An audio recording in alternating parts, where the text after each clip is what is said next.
दोस्तों ये मेरे बील की बागवानी है और बील की बागवानी कम खर्चे की और बढ़िया किसी भी मौसम में सूटेबल हो जाती है, क्योंकि बील का पौधा बहुत ही मजबूत होता है। हर तरह के मौसम को सहन करने की क्षमता होती है इसमें।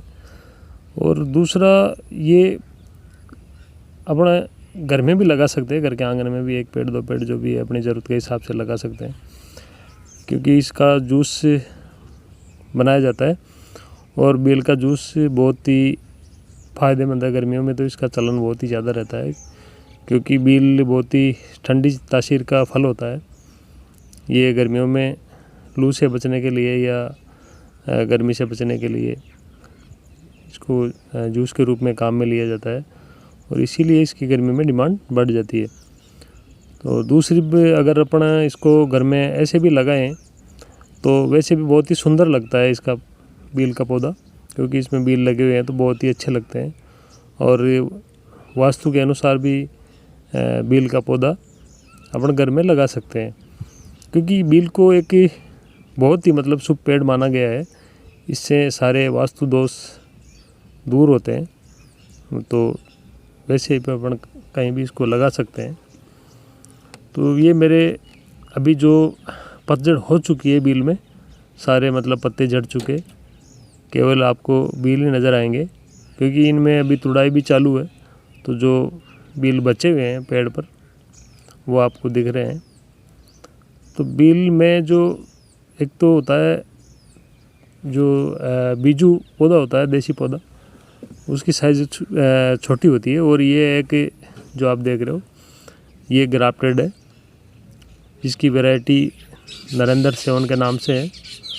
इसकी साइज़ बहुत ही बड़ी होती है और अगर अपन बिजनेस के हिसाब से, मंडी में बेचने के हिसाब से अगर बागवानी करते हैं तो ये वैरायटी मेरे हिसाब से ठीक रहती है, क्योंकि इसका वज़न, साइज़ मोटी होने की वजह से वज़न अच्छा खाता है। और वज़न अच्छा खाएगा तो अपन को वज़न से है, मंडी में माल जाएगा तो वज़न से ही पैसे मिलेंगे। तो इसका 30 से 35 रुपये के लगभग इसका मंडी भाव रहता है, कम से कम, इससे नीचे नहीं आता कभी भी।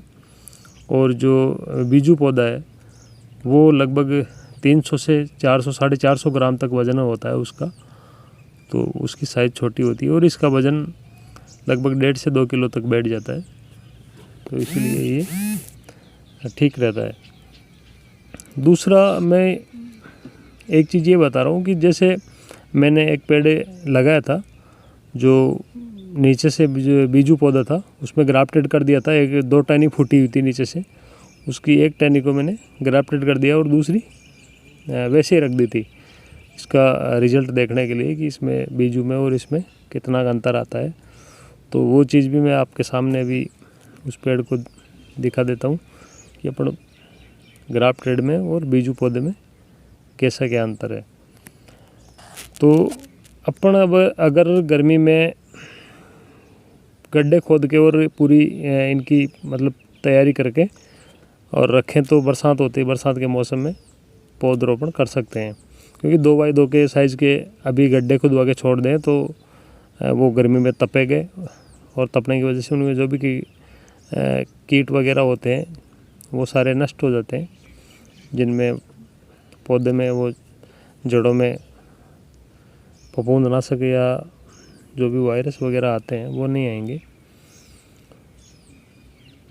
दूसरा बेल की बागवानी का सबसे बड़ा बेनिफिट ये है कि इसमें किसी प्रकार का खर्चा नहीं होता, कोई स्प्रे करने की ज़रूरत नहीं पड़ती। ये ऐसा पौधा है जो बिना किसी खर्चे के होने वाला।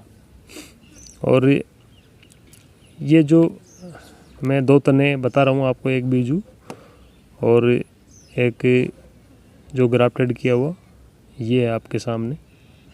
इन दोनों का ऊपर से अब रिज़ल्ट आपको दिखाता हूँ, बीजू पौधे में और ग्राफ्टेड में क्या अंतर है। ये जो छोटा वाला है ये ग्राफ्टेड है और जो मोटा तना है ये बीजू है। अब इसकी साइज़ देखो, इसकी साइज़ बड़ी है, जो बील लगे हुए ये ग्राफ्टेड के बड़े हैं। और जो दूसरा पेड़ इसकी फुटान का निकला हुआ है जो बीज से, उसकी साइज़, तने की साइज़ भी मोटी है और उसमें ये देखो जो 2 बील लगे हुए हैं ये बहुत ही छोटी साइज़ के हैं। इनकी साइज वैसे नॉर्मली मतलब इतनी रहती है, साइज़ बढ़ती नहीं है। और ये ग्राफ्टेड में कांटे नहीं होते, इसकी यही पहचान होती है, इसमें एक भी कांटा नहीं होता। और जो बीजू पौधा है ये देख लो, इसमें कांटे, झाड़ी के कांटे की तरह कांटे हैं इसमें।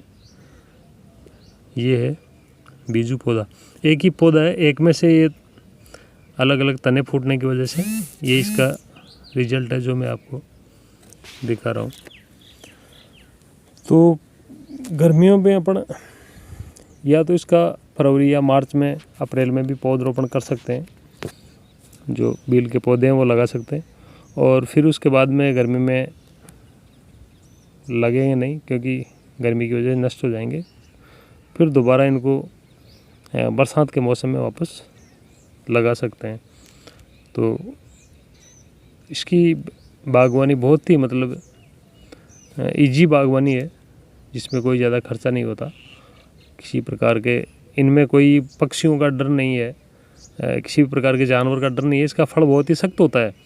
ये चाहे अपन कहीं भी बंजर ज़मीन में, फालतू पड़ी ज़मीन में अगर इसके पौधे लगा दे तो इनकी सुरक्षा की कोई वो नहीं है, दिक्कत नहीं है भाई इनकी पक्षी खा जाएंगे या जानवर कोई भी इसको खा जाएगा। ये बहुत ही सख्त फल होता है और तकरीबन 9 से 10 महीने ये पकने में लगा देता है। दूसरा, इसकी तुड़ाई करके अपन रख भी सकते हैं। ये नहीं है कि आज तुड़ाई हुई तो इसको हाथों हाथ मंडी में बेचें, क्योंकि इसमें ख़राब होने का ऐसा कोई इशू नहीं है। अपन 10 दिन बाद में, 20 दिन बाद में भी मंडी में बेच सकते हैं। तो ये बहुत ही मतलब मेरे को बहुत ही बील का पौधा बहुत ही अच्छा लगा, क्योंकि इसमें कोई खर्चा नहीं है, कोई किसी भी प्रकार का कोई पेस्टिसाइड या स्प्रे वगैरह कुछ करने की ज़रूरत नहीं पड़ती। एक बार पौधा लगा दिया और बस भूल जाओ। खाली 1 या 2 साल तक इसकी सार संभाल करनी ज़रूरी है, पानी देके। उसके बाद में बड़ा होने पर उसको किसी भी चीज़ की ज़रूरत नहीं है। कम पानी में भी ये हल्की नमी में भी अपने आप को मजबूत रख सकता है।